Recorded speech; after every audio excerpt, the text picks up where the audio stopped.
चलिए सीधे आज के इस बेहद रोमांचक विश्लेषण में उतरते हैं। आज हम एक ऐसी क्लासिक भारतीय ग्रामीण हॉरर कहानी की गहराइयों में जाएंगे जहां अलौकिक खौफ और इंसानी लालच आपस में बुरी तरह टकराते हैं।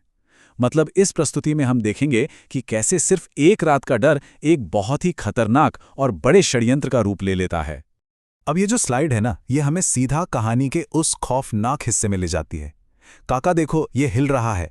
ये सिर्फ एक संवाद नहीं है, ये उस खौफ की जीती जागती तस्वीर है जो हम आगे महसूस करने वाले हैं। जरा सोचिए, जब एक बेजान मुर्दा अचानक से कांपने लगे तो रोंगटे खड़े होना तो बिल्कुल लाजमी है ना। खैर, ये कहानी इतने भयानक क्यों बन जाती है, इसे समझने के लिए हमें इस खास रात की अहमियत को जानना होगा।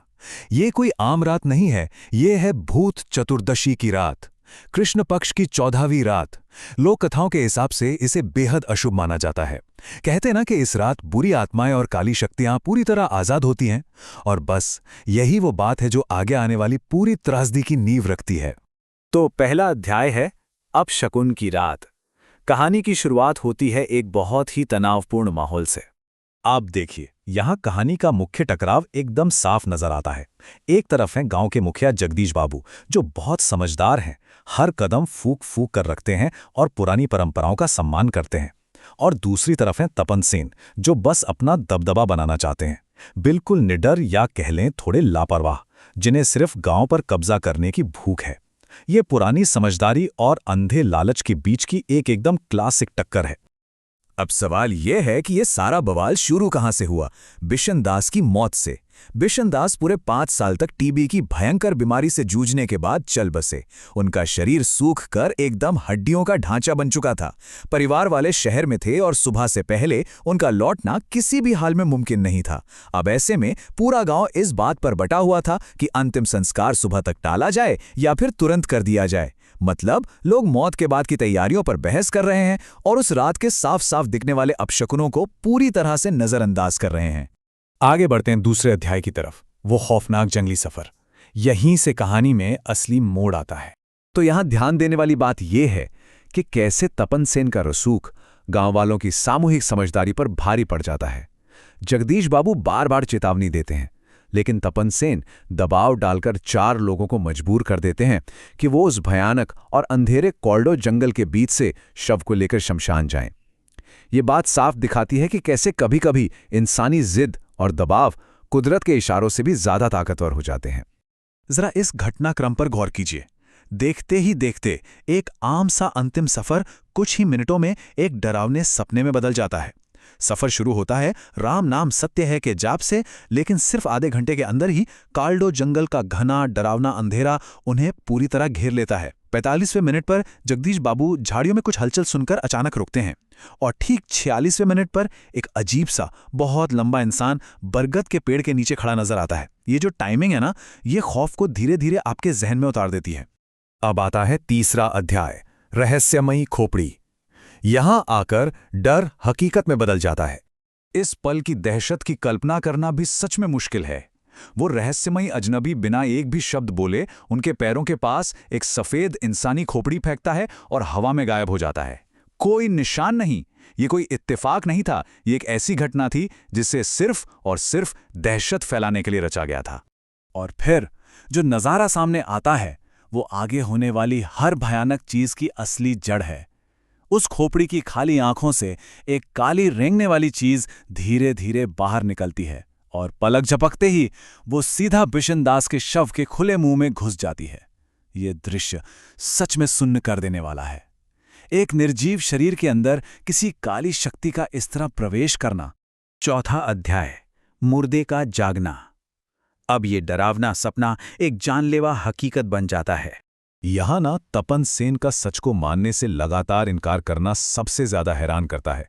एक तरफ तो वो उस काली शक्ति को बस धुआं या कोई कीड़ा बताकर टालने की कोशिश कर रहे हैं, लेकिन दूसरी तरफ जो शरीर बीमारी से सूखकर कांटा हो चुका था, वो अचानक से इतना भारी हो जाता है कि उसे उठाना नामुमकिन लगने लगता है। ये उनके झूके आत्मविश्वास और काले जादू के एकदम साक्षात प्रमाण के बीच का सीधा टकराव है। यहां मौजूद हर एक बात आपके दिल की धड़कन तेज कर देगी। वो शव धीरे से अपना सिर कालू की तरफ घुमाता है, जमीन पर बुरी तरह से कांपने लगता है और फिर अचानक बिजली की तेजी से खड़ा हो जाता है। और बात सिर्फ खड़े होने की नहीं है। वो उस घने जंगल में दौड़ लगाता है, एक ऐसी चीख निकालता है जो रूह कंपा दे, और फिर भोला पर बहुत ही हिंसक तरीके से हमला करके उसे झाड़ियों में घसीट ले जाता है। मतलब खौफ अब अपनी सारी हदें पार कर चुका है। 5वां अध्याय, तपन सेन का काला धोखा। अब हम एक भूतिया कहानी से निकलकर एक खौफनाक रहस्य की तरफ मुड़ते हैं। इस पूरी घटना की सतह के नीचे एक बहुत ही बड़ा सवाल छिपा था। आखिर उस रहस्यमयी आदमी को भेजा किसने था? और सबसे बड़ी बात, गांव के मुखिया जगदीश बाबू को ही निशाना क्यों बनाया जा रहा था? ये वो पहेली है जो इस पूरी कहानी का नजरिया ही बदल कर रख देती है। तो चलिए देखते हैं कि ये रहस्य कैसी सुलझता है। गांव के तांत्रिक सनातन ओझा इस राज से पर्दा उठाते हैं। वो अपने सिंदूर लगे हाथ से उस रहस्यमयी खोपड़ी पर जोरदार प्रहार करते हैं। उस वार की ताकत से खोपड़ी के अंदर कैद आत्मा को मजबूरन सच उगलना पड़ता है और वो अपने असली मालिक की साजिश सबके सामने खोल देती है। और वो आत्मा क्या कहती है? मुझे एक कापालिक ने पकड़ लिया था। मुझे तब तक मुक्ति नहीं मिलेगी जब तक मैं जगदीश बाबू की जान नहीं ले लेता। हारी नाम की ये आत्मा एक बहुत बड़ा सच सामने लाती है। वो बताती है कि वो तो महज एक मोहरा है, एक गुलाम हथियार, जिसे इंसान अपने एक बहुत ही घिनौने और काले खेल में इस्तेमाल कर रहे थे। तो सबसे अहम और चौंकाने वाला सच क्या है? वो ये कि असली राक्षस वो जिंदा हुआ मुर्दा नहीं था। असली राक्षस तो वो इंसान था जो उनके साथ साथ चल रहा था। जी हां, तपन सेन। उसने गांव पर बिना किसी रोक टोक के राज करने के लिए जगदीश बाबू को रास्ते से हटाने के मकसद से इस पूरे काले जादू की साजिश रची थी। 6वां अध्याय, एक ज्वलंत निष्कर्ष। अब कहानी अपने आखिरी और सबसे विस्फोटक पड़ाव पर है। उस रात की पूरी अफरा तफरी और तपन सेन की अंधी महत्वाकांक्षा का नतीजा अब एकदम साफ है। जगदीश बाबू, जिन्हें मारने की साजिश थी, वो बच जाते हैं और बाकी लोगों को आगाह करते हैं।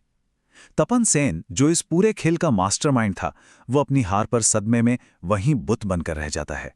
बेचारा भोला, जो महज एक निर्दोष ग्रामीण था, उस जिंदा हुए मुर्दे का शिकार बन जाता है।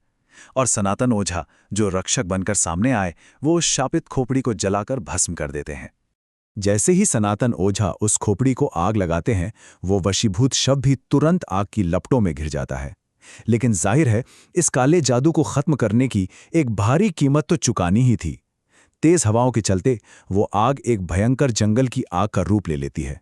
ऐसा लगता है जैसे प्रकृति खुद उस काली शक्ति के खात्मे का एक विनाशकारी गवाह बन रही हो।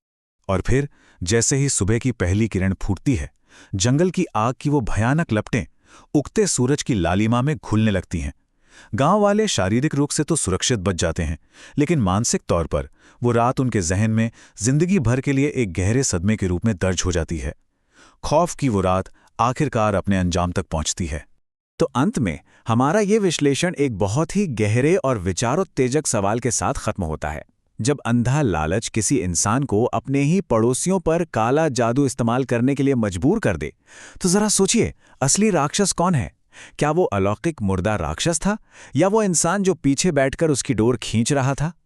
ये सवाल हमें ये सोचने पर मजबूर कर देता है कि अक्सर इन भूतिया कहानियों के पर्दे के पीछे इंसानी लालच के बहुत ही असली और भयानक चेहरे छिपे होते हैं।